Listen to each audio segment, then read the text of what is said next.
home, shall I say. How many of you are parents of students or alumni? And that's a fair number as well. Yeah, I fit in that category. I'm both the son of a Notre Dame man and St. Mary's woman, so I had very little choice about this. And the father of three, one St. Mary's woman, two Notre Dame graduates as well. So anybody in the room with no connection to the university who just wandered in out of the rain? God bless you, sir. You may come to regret that decision. We'll do what we can to make you feel welcome. This has always been a special place. I mean, there are places in the world where educational institutions have been established that happened quite by accident. But this is a special place that came to be by design. This is characterized by people who live out the values of this university. Community, inquiry, and belief. I mean, those are our values, and we work very hard to build on those each day. These are people with whom I work, for whom the belief that service above self is more than just a motto. They're involved. They continue long after graduation, long after retirement, to contribute to the well-being of others around them and to the improvement of life in the communities they call home. I'm pleased to share some observations with you about the university, many of which I'm sure you've come across at one point or another. One of my principal sources for what I know about this place comes from Father Ted Hesburgh. Father Hesburgh can no longer read. His eyesight has gotten such that it's become all but impossible. So he doesn't work from a script, he works from memory. And sitting with him, particularly if you get there at 5 o'clock, which involves Manhattans and cigars, and I have no idea what the county council thinks about smoking in a library, but there he is. He's always been keen on sharing what he knows about this place. This place lends itself to a long line, an unbroken line of men and women extending backward in time to 1842, when Father Edward Soren, not much older than most of my students. My MBAs are 26 and a half years on average. Soren was 28 when he arrived here, with 4 French and 2 Irish priests and brothers. That was the sum and substance of the university in 1842. They had come by way of Vincennes, Indiana, and the local bishop met with Father Soren and chatted with him about what his ambitions were. And Soren said, I want to open a university. The bishop said, we already have a perfectly serviceable university here in Vincennes, and it's still a good 2-year school. Former president is now running for governor of Indiana, in fact. But it is still a 2-year school. It is still quite small, and it's really not more than regional in its influence. Soren thought that this could be a force for powerful good throughout the country. It's the way he phrased it to Father Moreau when he wrote back. So he struck a deal with the bishop. The bishop said, I will give you the land, and I will permit you to open a school. And he had something in mind like a grammar school for boys. If you will agree to undertake an evangelical mission among the locals, and he really meant the local Indian tribes, the Potawatomi and the Dowagiac and a number of others.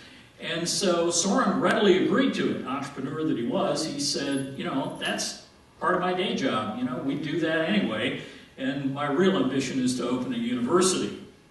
And so indeed he did in 1842. By the way, in 1843, when the snow melted, after he'd already branded the place Université de Notre Dame du Lac, of the lake, Our Lady of the Lake, he discovered there were 2 lakes. To give you some idea what the winters were like in those days.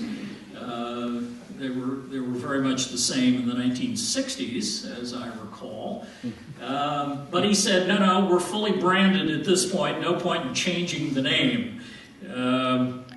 This was already an active area for trappers and traders. A fellow by the name of Alexis Coquillard ran a trading post at the corner of Washington and Michigan streets downtown. Cafe Navarre is located there, and if you haven't had dinner at Cafe Navarre, you got to do it. It is absolutely fabulous. And to think that in 1842 there was a trading post there, Father Sorin went down, struck a deal with Alexis Coquillard. Part of the deal was a spot right out here in Cedar Grove Cemetery. He's got this really impressive obelisk, so the trading post apparently went well. And he struck a deal with Sorin to provide provisions for the university. A number of people lived here at the time. Chicago was a thriving village of 2,800 people at that time. Trappers and traders sailed from the Atlantic to Le Fleuve Saint-Laurent and into Lake Ontario, and from Ontario into Michigan, and from Lake Michigan up around St. Joseph, down the St. Joseph River to the south bend of the St. Joseph River. That's how this place got its name. And this was the place where they had to get out of the river. They had to get out of the river and put their possessions on their backs and their canoes on their heads and make the 8-mile portage to the Kankakee over in Portage, Indiana. And the Kankakee, of course, flows to the Illinois, and the Illinois to the Mississippi, and the Mississippi to the French settlements of New Orleans. And so this was kind of an off-ramp, if you will. This was a travel lodge for folks in the early to mid 19th century. Very active place. Catholic Mass celebrated on this ground 300 years ago. There aren't many places in the Western world that can say that sort of thing. So this has a long connection to the Catholics from France. As it happens, it was 1843 when Sorin put up Old College. Still exists. You can drive around Holy Cross Drive, have a look. A select group of senior men live there. It's got a beautiful view of the lake, and it sits right next to the replica of his log chapel, which he put up in 1842. A year later, Notre Dame was chartered as a university by the state of Indiana, and the first main building was put up. And 5 years after that, they agreed to tear it down. It wasn't much of a main building, and they put up a much more spacious, well-built structure. By 1849, some of you may recognize that date for big events in California, there was a gold rush on at Sutter's Mill, and Sorin sent 3 of his Holy Cross brothers to California to look for gold. I mean, this is the equivalent of people leaving a PhD program in engineering to start a .com, right? This is precisely what it's about. What's remarkable about those 3 brothers is not that they didn't find gold. What's remarkable is that they came back. Chastened, wiser, but none the richer, I should point out. It was in 1879 that the character of this place was tested in a pretty serious way. Father Sorin was 65 years old at the time, was up in Montreal, and the main building caught fire and burned to the ground. Fire was a constant threat in the 19th century, and 100% of the university was housed in that building. I mean, it was the dormitories, it was the classrooms, it was the refectory, administrative offices, everything, all of it gone. And on the train, on the way back to South Bend, he composed one of those back-of-the-envelope kinds of speeches, gathered the community, gathered all the boys in Sacred Heart Church, and spoke to them. He said, "The fire was my fault. I came here as a young man and founded a university which I named after the Mother of God. Now, she had to burn it to the ground to show me I dreamed a dream too small. Tomorrow we will build it bigger, and when it is built, we will put a gold dome on top with a golden statue of the Mother of God, so that everyone who comes this way will know to whom we owe whatever great future this place has." I can only imagine what it was like to have been sitting there. The boys looked at each other and said, we don't have lunch. This guy wants a gold dome. You know, I think maybe he's lost it. The father may be past his sell-by date. You know, I'm not sure we can do this. And by the way, they put up that new building in just 4 months, from May to September. They put the building up that you see here in 4 months. Today, you couldn't get a set of drawings in 4 months. You know, in the city of Chicago, you couldn't pay the right people to get the drawings in 4 months. Life is what it is in Chicago. I'm telling you, you buy in for a dime, you're in for $1. But they got it done in 4 months, and he did without the dome, by the way, for 5 years' time, but he eventually got it. He was a pretty persistent guy. He didn't die till 1903, so I think he was holding out for the dome. And every president I've ever talked to said the one thing they like best about knowing their retirement date is that their successor will have to re-gild the thing. In the 1860s, Father Corby, William Corby, accompanied the Brigade of Irish Volunteers to fight on behalf of the Union Army in the war between the states. The family of General William Tecumseh Sherman, I know that's a name recognized by the natives of Atlanta. Anyone from Georgia here? Yes. My apologies on behalf of the university. His family lived in what is now known as Corby Hall during the war between the states.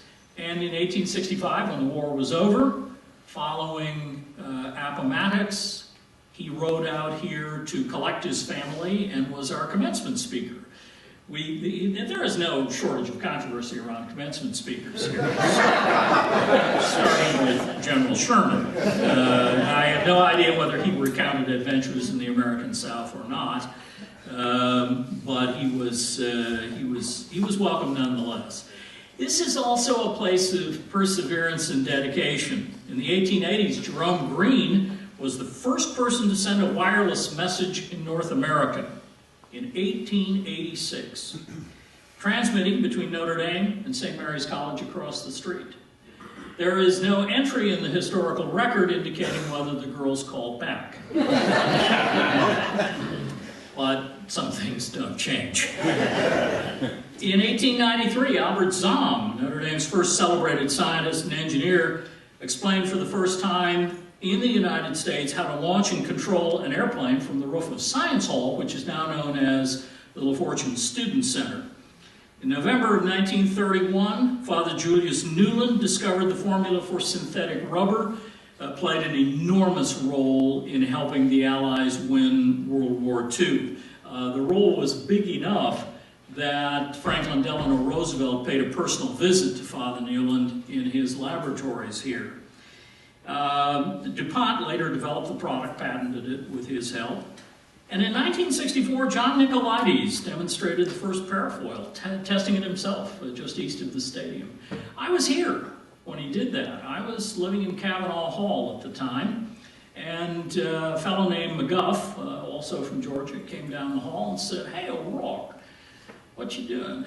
I said, "Well, I'm working a few calculus problems. You know, nothing fun, believe me." And he said, "Well, we're going out to the stadium. There's a fella going to jump out of an airplane." I said, "Well, wish him well, I'll be here." And he said, "No, you got to see this." I said, "Why?" He said, "Well, we're pretty sure you're going to dig a big hole out there, and y'all want to be there to see it."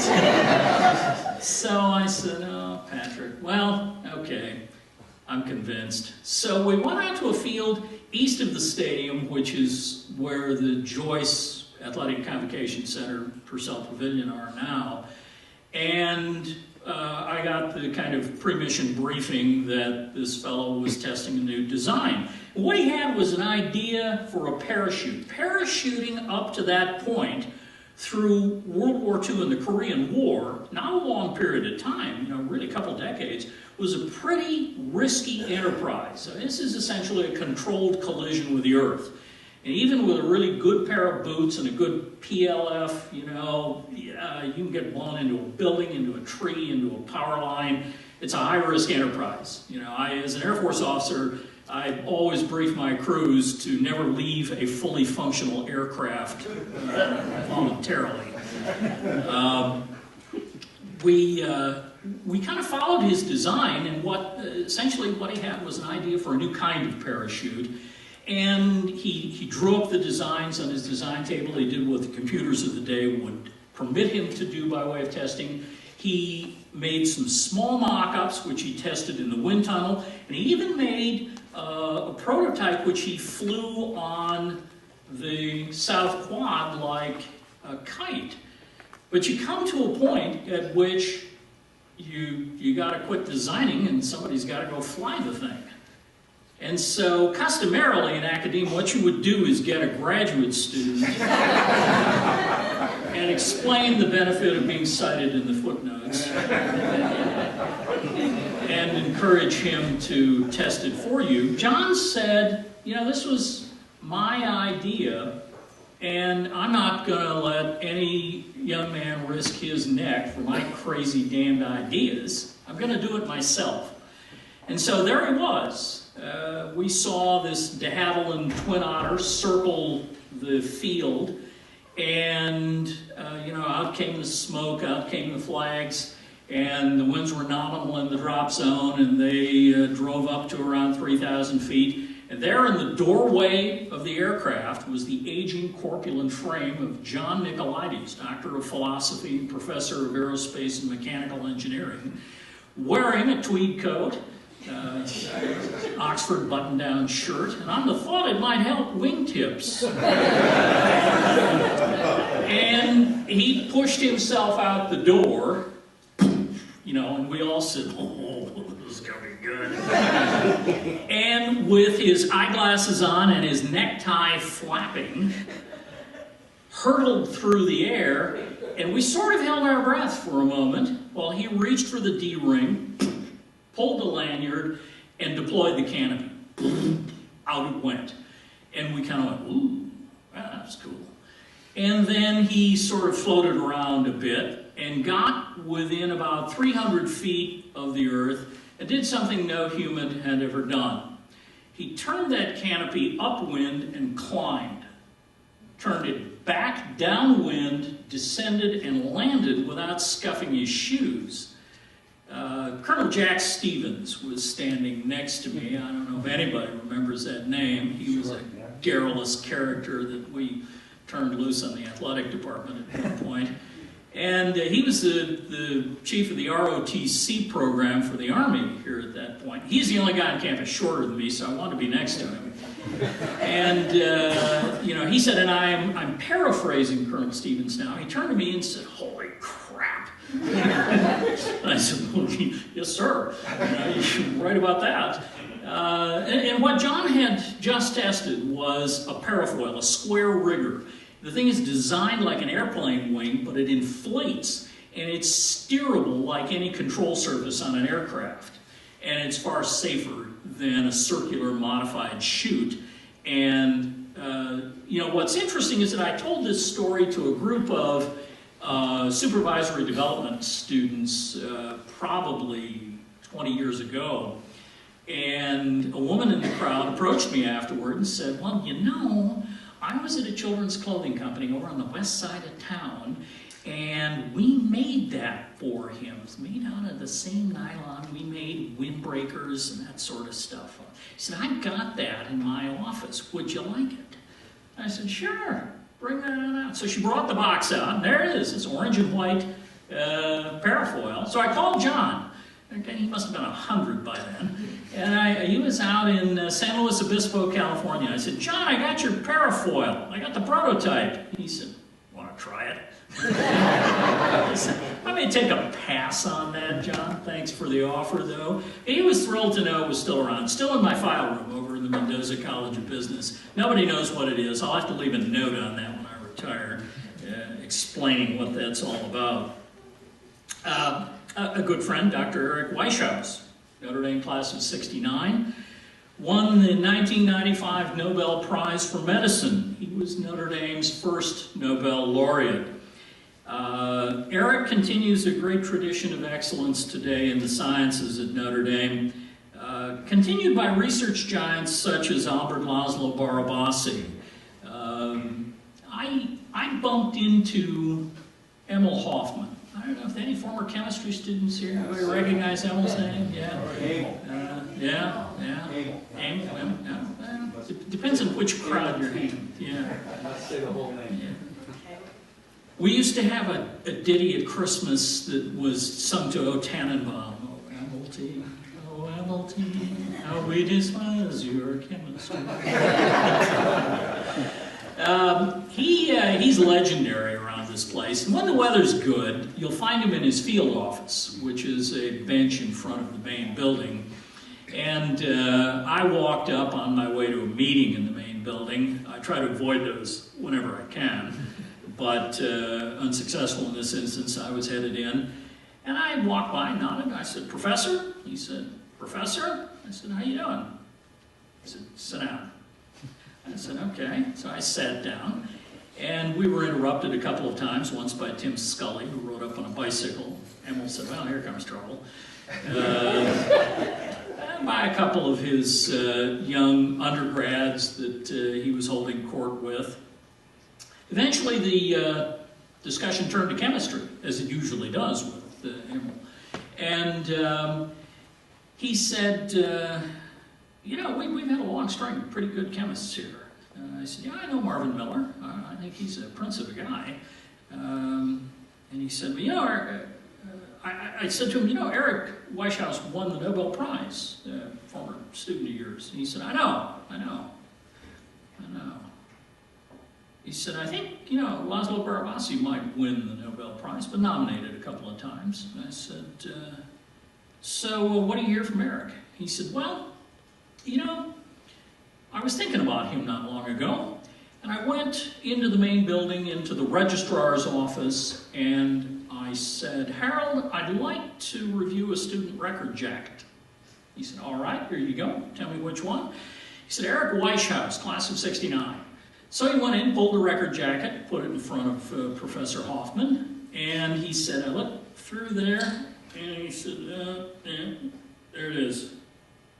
Chemistry 102, you earned a B. So I thought about that for a while, a couple of weeks. He said, it started to bother me. So he said, I went back in and said, Harold, I'd like to change your grade. So Harold said, well, here's the form, Professor. You fill this out, enter the student name, student address, you enter the student number, the course prefix, course number, semester and year, previous grade you want that changed to. Sign that and have your dean sign it. We'll process the form. Do not forget to fill out the justification block.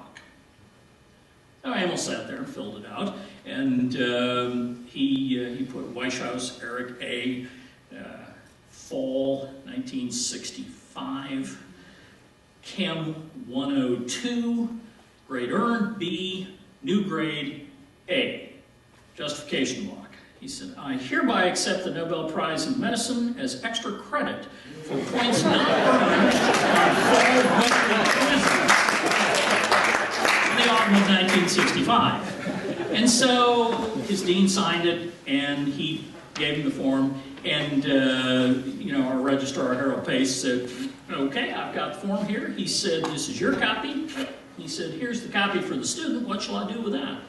Emil said, I'm happy to handle that. He said, I'll take care of that. So Emil said he sent it to Eric, who teaches molecular biology and chemistry at Princeton. And so I called Eric, and he said, honestly, I came back from lunch one day and was in a hurry to get my things together for a graduate chemistry seminar, and I saw the letter sitting on the desk with the Notre Dame seal on it. Handwritten, it said E. Hoffman below the return address, my address handwritten. So he said, I opened it up. He said, here's this form with a note on it. Thought you'd want to see this, Emil. So he said, I took it down to my chemistry class, and he said, here it is, gentlemen. After 35 years, this is what it takes to earn an A at Notre Dame.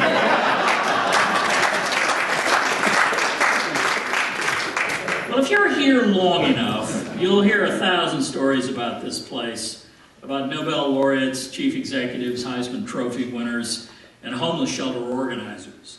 Each of us who lives here has been personally witness to the kindness and generosity of so many Notre Dame men and women who've known from their earliest student days that learning how to earn a living and learning how to live in a way that makes life not only bearable but a joy for others are not incompatible.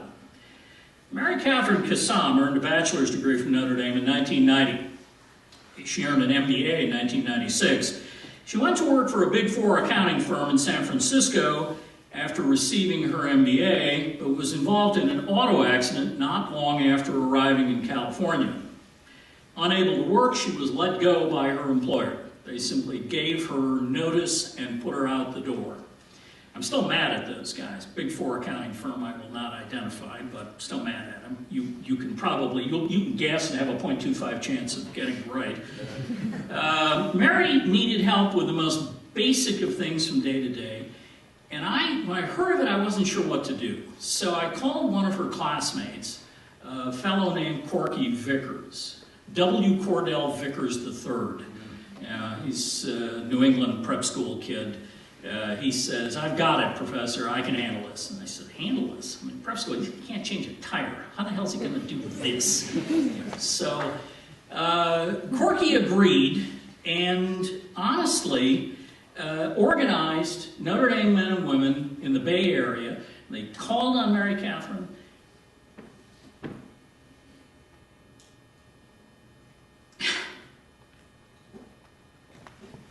Forgive me. They called on her every day. They bought her groceries.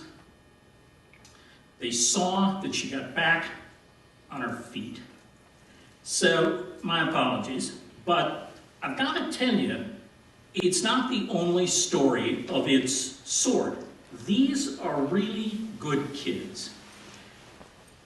Corky didn't really know Mary Catherine.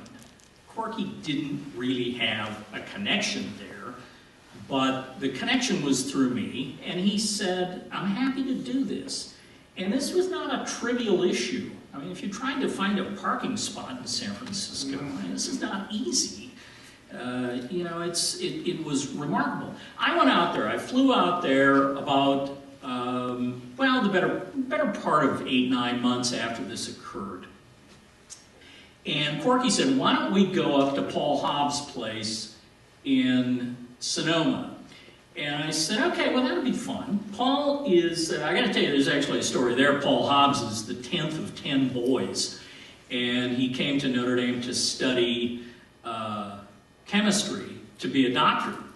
And Emil Hoffman was his professor and said, "You need a summer job?" He said, "Yeah, I do. Thank you, Professor." And he said, "Well, have you thought about winemaking?" He said, "Professor, I didn't come here to be a farmer, okay? My family are apple farmers. I don't want anything to do with that, okay?" He said, "I came here to be a doctor." Emil said, "You still need a summer job, am I right?" He said, "You are." So he apprenticed him to Robert Mondavi.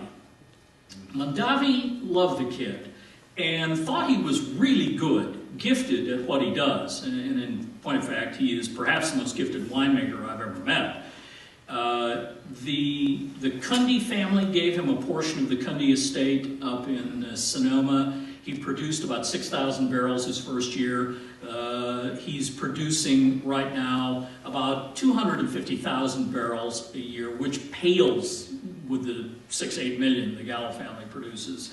But even though he's kind of out of boutique status, you can't get a bottle of wine for less than $100 from Paul Hobbs. Well, we drove up over the Golden Gate Bridge up to Sebastopol, and we had lunch up there, and I introduced him to Mary Catherine Kassam. And Paul immediately, unprompted, said, "Would you like to be in the wine business?" And she said, "I can't make toast, much less wine." He said, No, I make the wine." He said, "You've got 2 marketing degrees, and I could use some help." And the end of the story today is that she's got her own company. She sells wine. Her primary clients are over in Las Vegas, and they distribute throughout California. And she said this has been a remarkable journey, all made possible by Notre Dame men and women. What Corky Vickers and Paul Hobbs did is one of 100 instances I can cite of Notre Dame men and women approaching life in a particular way.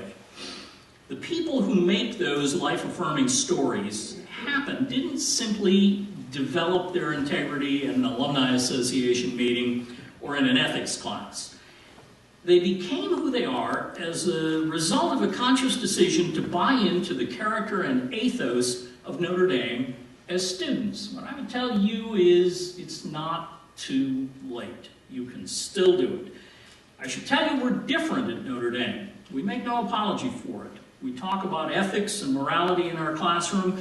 We integrate our belief in God and mankind into our studies. We respond to our classmates, our college, and to the world beyond in a way that demonstrates the values we've chosen to make our own.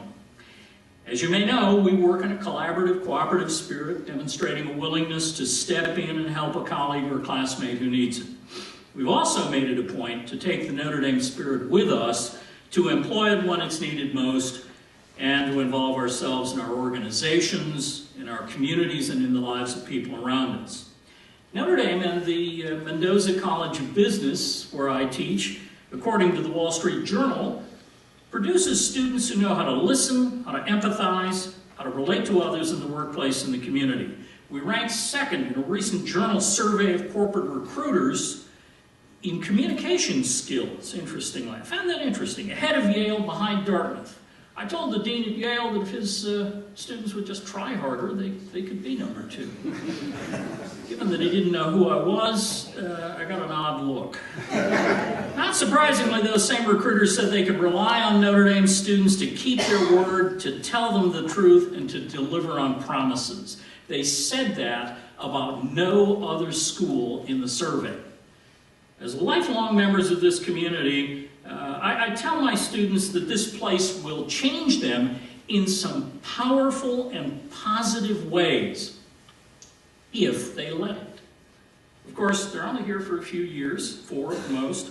It's certainly easy to burrow into the Mendoza complex, focus on finance or macroeconomics, and perfect the skills they came to acquire, those skills that will someday make them rich. I encourage them to resist. I encourage them, once they're rich, by the way, to come back and talk to me. I ask them to make the decision to get involved in the lives of others around them. Better yet, to make a determined effort to get as much from the Notre Dame experience as they possibly can. So my advice to you is similar. Marinate yourself in the Notre Dame experience. You haven't a moment to waste. Some of you don't have that many moments left. I understand that. So get going. So I explained to my students the income, notoriety, success will all follow. You'll find this enriching. When I was accepted to attend this university in 1964 as a freshman, I asked my father, who was class of 1944, what I should do to get the most of this place. His advice was simple. I can give you the opportunity, he said, but not the experience. You'll have to find your own Notre Dame. So I encourage you to find your own Notre Dame. It won't be the same as the one I had. It won't necessarily be the same as the one your children have. But keep in mind, as you do, that if you choose to buy in as a member of the family, that you'll acquire all of those rights, privileges, and here's the liability clause, the obligations that come with that membership. If you're here for a weekend, I encourage you to get started now. So pay a visit to the grotto, like one of the big ones. Pay a visit to the Basilica. I just invited the MBA classes of 2013 and 2014 to join me as ushers. I'm captain of ushers in the Basilica, and I got a surprising response from them. They're eager to do it. There's no pay, and it's not easy work. You're on your feet, and people are not always necessarily cooperative, even on Sunday. But it is one of the ways I try to get them involved. Look around the bookstore. And by the way, as you go into the bookstore, I encourage you to buy a book.